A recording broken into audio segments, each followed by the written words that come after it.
டே 4 காலையில் 3:30க்குலாம் எழுந்துட்டு அன்னைக்கு என்ன படிக்கணுன்ற ஷெடியூல் போட்டுட்டு ப்ரீவியஸாக நான் படித்த போயம்ஸ் எல்லாத்தையுமே ஒரு தடவை ரீகால் பண்ணி பார்த்துக்கலாம் அப்படின்றதுக்காண்டி ஒவ்வொரு போயமாக எடுத்துட்டு about the author and poem, figure of speech, நமக்கு கிளாசரி எல்லாமே நம்மளுக்கு ஞாபகம் இருக்கா அப்படின்றது ஒரு தடவை செக் பண்ணிட்டேன். புக் பேக் கொஷின்ஸு எல்லாத்தையுமே தரவாக பர்ஃபெக்டாக படிச்சுட்டு தென் ஃபிகர் ஆஃப் ஸ்பீச் எல்லாம் சிலது புக் பேக்கில் கொடுத்துருந்தாங்க. அது எல்லாத்தையுமே பார்த்துட்டு அண்ட் அன்னைக்கான போர்ஷன்ஸ் நான் என்ன கொடுத்துருந்தேன் அப்படின்னா ஆன் கில்லிங் எ ட்ரீ கொடுத்துருந்தேன். அதை நான் படிக்கணுன்றக்காண்டி அபவுட் த ஆத்தர் அப்புறம் அந்த போயம்ஸ் எல்லாத்தையுமே ஒரு தடவை பார்த்துட்டு அண்ட் புக் பேக் கொஸ்டின்ஸ் என்னால் சால்வ் பண்ண முடியுதா அப்படின்றத நானே பண்ணி பார்த்துட்டேன். உங்களாலையும் நீங்களும் இதே மாதிரி ட்ரை பண்ணி பாருங்கள். போயம் ரீட் பண்ணிவிட்டு ஏதாவது யூடியூப் சேனலை பார்த்துட்டு and then book back question நீங்களே சால்வ் பண்ண முடியுதா அப்படின்றத நீங்கள் பண்ணிக்கோங்க.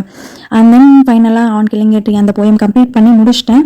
அண்ட் அதில் ஆத்தர்ஸ் படிக்கணும், போயம்ஸ் அண்ட் ப்ரோஸ் ஆத்தர்ஸ் படிக்கணும்ட்டு ஷெடியூல் இருந்தது. ஸோ அதையும் படித்து முடிச்சுட்டு நானே சொல்லி பார்த்துட்டேன் என்னால் ஞாபகம் இருக்கா அப்படின்றத சொல்லிட்டு. அண்ட் ப்ரீவியஸாக டெஸ்ட் 3 போட்டிருந்தேன். அதில் 46 out of 50 மார்க்ஸ் எடுத்திருந்தேன். ஸோ என்ன தப்புன்றது அனாலிசிஸ் பண்ணி பார்த்துக்கிட்டேன். அவ்வளோதான். பாய்.